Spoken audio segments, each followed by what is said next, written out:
Come one, come all, let's gather all around. Another episode of Cliftone's Corner is here. Today, we're talking all things The Challenge USA. They're basically going to throw together a bunch of people from Love Island, Amazing Race, Big Brother, and Survivor, and they will compete to then go forth towards the Challenge Global Championship. And the Challenge Global Championship will include the winners from the Challenge USA, the Challenge Argentina, the Challenge UK, and the Challenge Australia to see who is the most challenging of them all. What did they win besides that? I don't know. Maybe I should have found that out. I don't know if they win money or anything. Wow, I did a hell of a lot of note taking, and I don't know if they win money. But anyways, it premieres Wednesday, July 6th. Now that is right around the corner, and it's gonna hit us pretty fast and hard. There are a lot of characters on this show. There are 8 survivors, 8 former survivors. Sole survivors are in there, and the second and third. Big Brother, of course, we have winners of that show as well. Love Island, and The Amazing Race. I said 8 sole survivors. We have 9 people from Big Brother, 8 from Love Island, and 3 from The Amazing Race, which immediately, automatically, you would have to assume that the Big Brother Alliance will continue to be a thing in the challenge. Even though this is a brand new offshoot of the challenge, the Big Brother Alliance is nothing new to the challenge. So this one, in this season, in this variation of the challenge, will have the majority of the votes and everything like that. I don't know yet how pairing will go. So it all comes down to see like who from what shows are paired up together and things like that. So it'll all be interesting to see how gameplay and alliances and votes and things will work out like that. I am going to, just in case you are unfamiliar with them, introduce you to all of these lovely people one by one. Yes, we are going to spend a bit of time together for this one. I got a lot of people to go through, so the best thing to do is to start at the least familiar show for me, which would be Love Island. Now, Love Island is a show I think I may have seen an episode of, probably not even the whole thing, but I don't really understand it. I don't understand how there's so much of it. My mom watches it, but it's not something for me, and it seems long as hell too. It's like every freaking day, and this comes from someone who used to watch Big Brother UK, and that came on every damn day. But I digress. I want to start at the top of my list here with Cashel Barnett from Love Island Season 1. Cashel was dumped on day 17, and not knowing much about Love Island, I'm probably not going to have much to say about these people besides their facts. So we'll get through this part pretty quick. Next up is Giovanni Vega from Love Island 3, and he was dumped on day 17. Melvin Cinco Holland Jr. from Love Island 3 was dumped on day 25. Moving on to the ladies, Cachet Proudfoot from Love Island 3. Now, this one person, she was dumped on day 32, by the way, but this one person I know nothing about, but if I'm not mistaken, Twitter rode very freaking hard for her. So I guess I'm going to ride hard for her too. Cecily Vasquez is up next, and she was on Love Island 2, and she came in second place.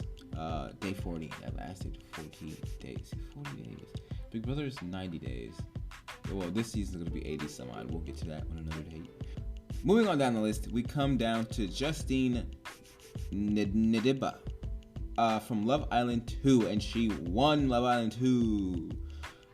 So I can only, and then with this as well, I wonder if same people from same seasons will form little sub-alliances and things like that, aside from like group alliances for the shows. Kira Green from Love Island 1. She was dumped on day 24, and Shannon St. Clair from Love Island 3 walked on day 31. We will see what these people will bring to the challenge. I really feel like they're just beautiful people and little models and Instagram people and things like that. I honestly, I will only take the big guys seriously, and I'm sorry. That's simply because I probably won't even take the guys too seriously. But that's honestly simply because I just think they're all just like superficial people. Just only because I know nothing about them, and from what I've seen of Love Island, it's very pretty and surfacey and things like that. But moving on to our next show, we come down to The Amazing Race. Now, this is a show I know a little bit more about, but unfortunately, only 3 people are coming from the show. We start off our Amazing Race saga with James Wallington from season 32. He had 4 first place finishes, including his winning leg. He's a part of the first same-sex couple to get engaged during the race. It's the first male team to win since season 24. His partner Will was on America's Next Top Model season 21. He was in 2nd place, and he he lost to Keith Carlos. That's pretty much all I have on James right now. And that is pretty much it on James. I was really rooting for James and Will during their time on the race. Glad they were able to pull it out, do a few little history-making things, like getting engaged in the race. And, there's a lot of things that Black people, Asian people, a lot of people, it's like, oh, this is the first. It's 2022, which is crazy to sit back and think about, like, the broader spectrum of everything.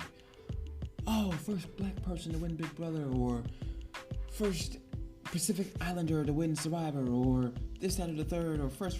This really hasn't been done already? Madness. I digress. But next up on my list is Leo Timmery. So in seasons 23, 24, and 31, I'm a huge fan of Leo and his cousin Jamal, the Afghanimals. They have run the most legs out of anyone to run the Amazing Race with 34 legs, which is crazy to really think about. Their 23rd season, they made 4th place. Their 24th season, they made 4th place. And their 31st season, they made 3rd place. They are the first team to race back-to-back and with the same position twice. The 4th places in the 23rd and 24th season. So it's the first team to race back-to-back seasons, so 23 and 24, and first team to finish 4th and 4th back-to-back. Yep, that is it on them, and we're gonna move down to Kayla Platt. She was part of Team Flight Attendants on season 33, and the Flight Attendants got up to 2nd place. I was really rooting for the Flight Attendants. I love those girls so much, and I don't know if it was because of the whole COVID thing. Like, they were flight attendants, so lost their jobs because of COVID. They ran the race. The race got paused because of COVID for a very long time. Like, I was so shocked.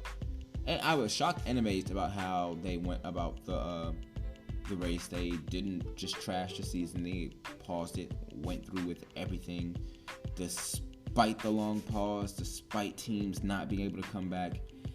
They really twisted it up and made it work, and I really enjoyed it.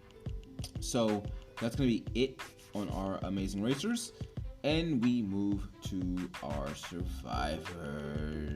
Yes. So the next half of this podcast is going to be one where a lot comes at you. A lot is gonna come at you. So what I want you to do is strap in tight, hold on, and we're gonna take a quick break for a message from our sponsors. So sit right there, and we'll be right back.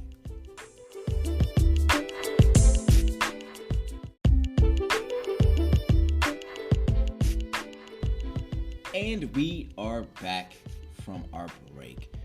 So let's go ahead and dive into our survivors. Got the perfect background noise for this. Ben Drybergen. He's from seasons 35 and 40. He won season 35 and placed 5th in season 40. He's the first person to play an idol before the votes are cast. Next on my list is Danny McCrae from season 41. Placed 6th place, lasted 23 days. He lasted the longest without receiving votes. Dominic Abate from season 36 came 2nd place, and he lasted 39 days. He got the most jury votes for a runner-up ever, 5, and the first person to hold an idol and a legacy advantage. Tyson Apostle from seasons 18, 20, 27, 40, possibly 45, 52, and 67. Tyson has placed 18. On season 18, he placed 8th. On season 20, he placed 15th. On season 27, he won. On season 40, he placed 11th. Tyson's the first person to draw rocks and win the game. No one else has drawn rocks and gone on to win Survivor. I should not have done that. All 4 times he's played, 2 votes cast pre-merge, which means he's only had the opportunity to vote twice before the merge. All 4 times he's played, which is kind of crazy. It's like, I guess that is a good thing now, because I mean, you're winning immunities. So yeah, do your thing, man. Do your thing. Desi Williams from season 35. She came in 11th place and lasted 21 days. She's the first African American to win the first pre-merge immunity. Sarah Lacina from seasons 28, 34, and 40. Season 28, she came in 11th place. She won season 34, and she came in 4th place in season 40. She played all her seasons with Tony, and she is the only Sarah to make it to merge. She's the only woman named Sarah with any spelling, S-A-R-A or S-A-R-A-H, to make it to the merge. Weird little facts, though. Very weird little facts. Shan Smith from season 41. She came in 8th place and lasted 19 days. She's the first Canadian to find an idol, and she's the first black woman to find an idol in 10 years. You see what I was talking about earlier? This is what I was talking about. She's the first person to vote for 2 people at the same tribal council. She used an extra vote advantage, and she's the first to vote twice on a revote. She has cemented herself in history. I don't know if anybody would ever beat this, and it will be pretty damn hard to tie it, but she is the one person to cast the most votes at tribal council, with 4 votes at one single tribal council. Last on my list of survivors is Tasha Fox. She played on seasons 28 and 31, and she has the most individual immunities of any African American with 3, and she is one of 4 to win 3 straight individual immunities. I'm very excited to see what these people will come and bring to the game. I know they have what it takes to outwit, outplay, and outlast. And let's move on to our very last group, our Big Brother house guests. Now, first on our list is Disappointment David Alexander. He played on Big Brother 21 and 22. In Big Brother 21, he was banished on day 1, which means he never got to cast a vote. And he's the first and only person to play Big Brother twice and cast their first vote to evict in their second season. In that second season, Big Brother 22, David managed to place in 8th and also piss us off on Twitter. Next up is Derek Zhao. Derek, Baby D, Little D, DX, whatever you want to call him. He placed 10th place in Big Brother 23, lasting 51 days. Next up is the Meow Meow, Enzo Palumbo from seasons 12 and 22. I got 3rd place on Big Brother 12 and 2nd place in Big Brother 22 for a combined total of 160 days. Next on the list is Kyland Young, who played in Big Brother 23. He is the first African American to win 3 HOHs. He placed 4th place, lasting 79 days, and he has the most comp wins of any African American player with 3 HOHs and 3 vetoes.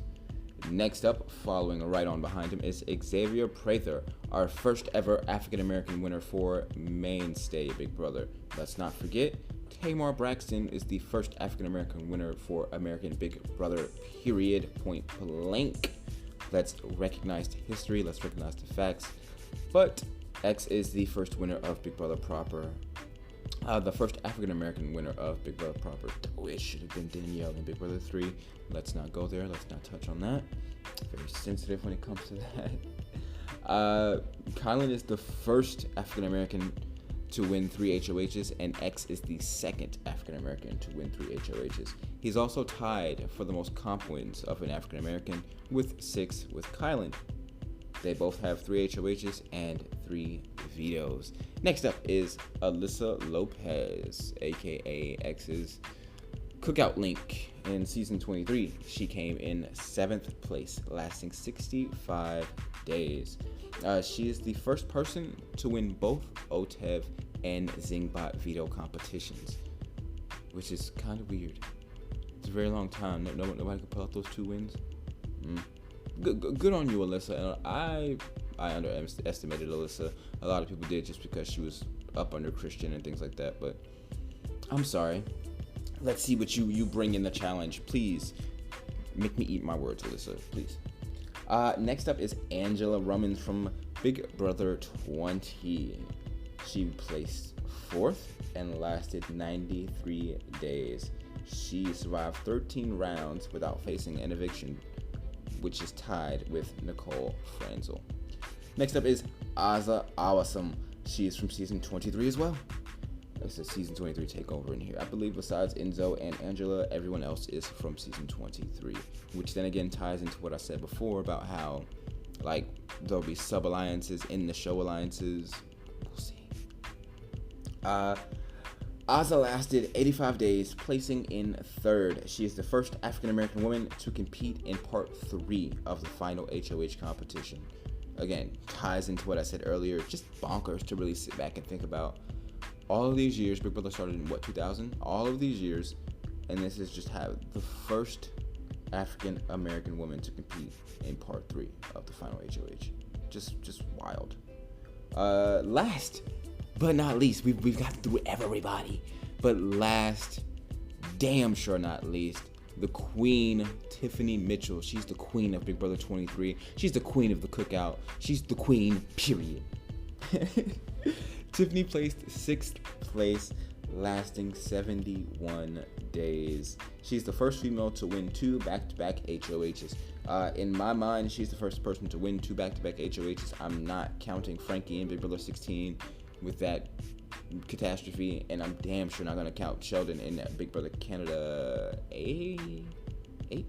Yeah, 8. It was 8.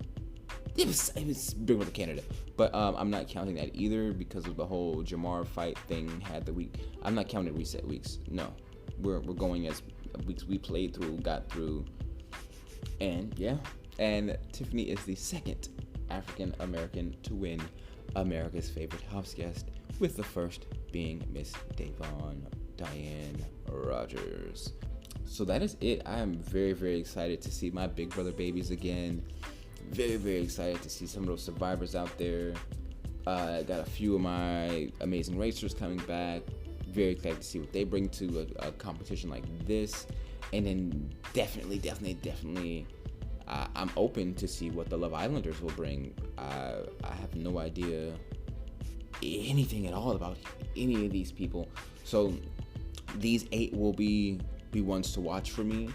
But as far as everyone else, I'm looking forward to seeing Danny. I'm looking forward to seeing Shan and Tasha. I'm looking forward to seeing Baby D again. I'm looking forward to seeing Kylan, and really want to see what X can bring to this type of game. You just can't sit back and let other people play for you.